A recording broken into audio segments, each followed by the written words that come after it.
Hello बच्चों, आज हम राजनीति विज्ञान में चौथा पाठ पढ़ेंगे सत्ता के वैकल्पिक केंद्र। 1991 में सोवियत संघ के विघटन के बाद दो ध्रुवीयता का अंत हो गया और पूरा विश्व एक ध्रुव में कन्वर्ट हो गया, जो अमेरिका था। अब स्वतंत्र देशों ने अनेक असैनिक संगठन बनाने चालू कर दिए। उनका मुख्य उद्देश्य था उन देशों का आर्थिक विकास करना, जिनमें यूरोपीय संघ, आसियान ऐसे सैनिक संगठन बन गए जो सत्ता के रूप में अमेरिका के विकल्प को टक्कर दे रहे थे। चाइना के बढ़ते कदम आर्थिक जगत में उसने भी अमेरिका को चुनौती दी, अमेरिका की सत्ता को एक विकल्प के रूप में चुना। इस पाठ में हम सत्ता के इन्हीं वैकल्पिक केंद्रों के बारे में पढ़ेंगे। हम इसमें आगे बढ़े उससे पहले मैं आपको बता देना चाहता हूं कि ये जो पाठ है सत्ता का वैकल्पिक केंद्र, ये बोर्ड एग्जाम में 4 अंक का है और उसमें से निबंधात्मक प्रश्न आएंगे। अब आप देखिए, हम इसी हिसाब से इस पाठ को कन्वर्ट करेंगे।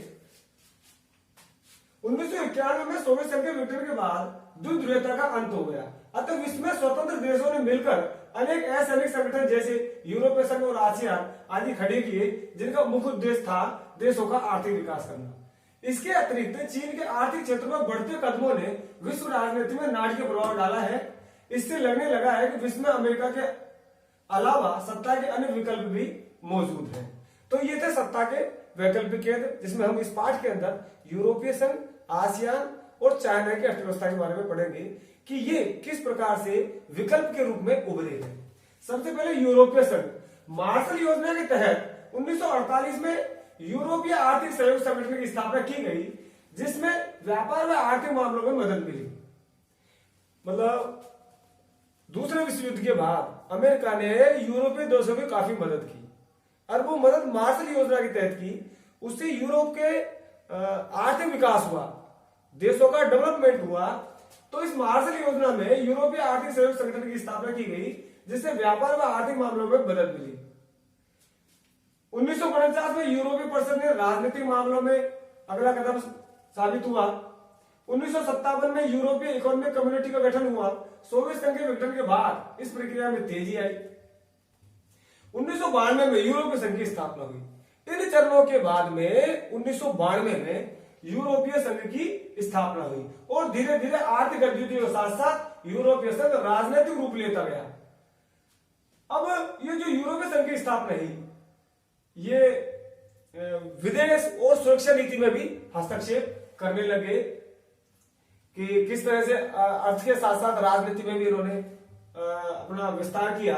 यूरोपीय संघ का आर्थिक, राजनीतिक और कूटनीतिक तथा सैनिक प्रभाव बहुत जबरदस्त है। ये यूरोपीय संघ है, इनका राजनीतिक, कूटनीतिक, आर्थिक प्रभाव जबरदस्त है। 2016 में ये दूसरी सबसे बड़ी अर्थव्यवस्था बन चुकी थी।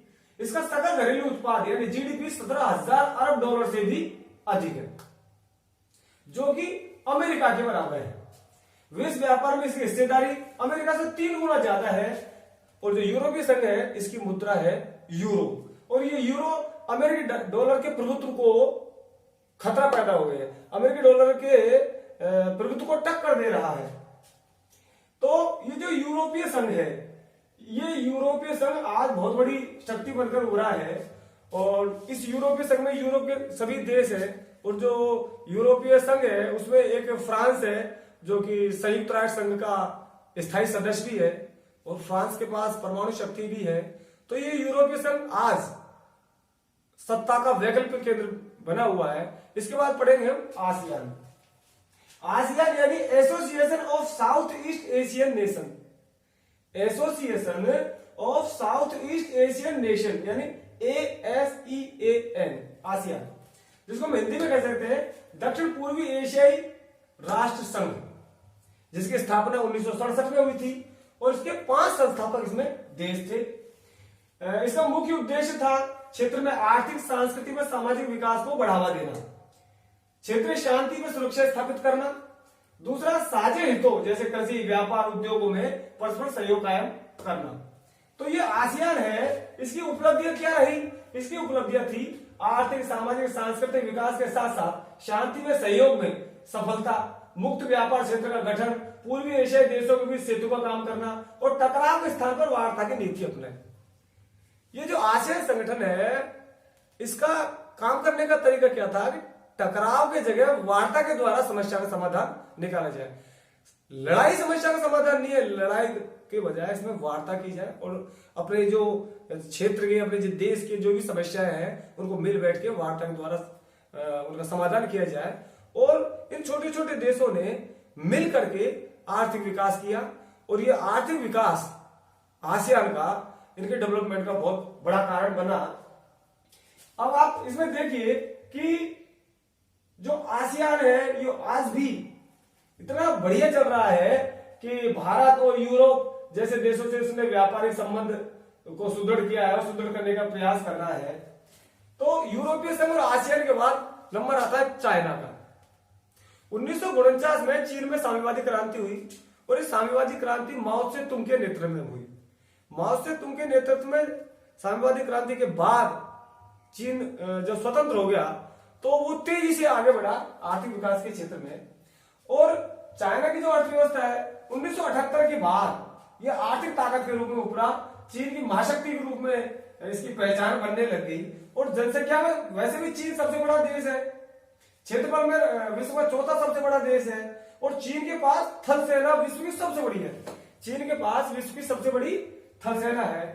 अब हम चीन की अर्थव्यवस्था को पढ़े जो कि आज बहुत ज्यादा आगे बढ़ चुका है आर्थिक क्षेत्र में और अमेरिका को टक्कर दे रहा है। इसमें भारत चीन संबंध एक लास्ट, इस चैप्टर के लास्ट में एक भारत चीन संबंध के बारे में भी लिखा गया है, जिसमें बताया गया है भारत चीन के जो संबंध है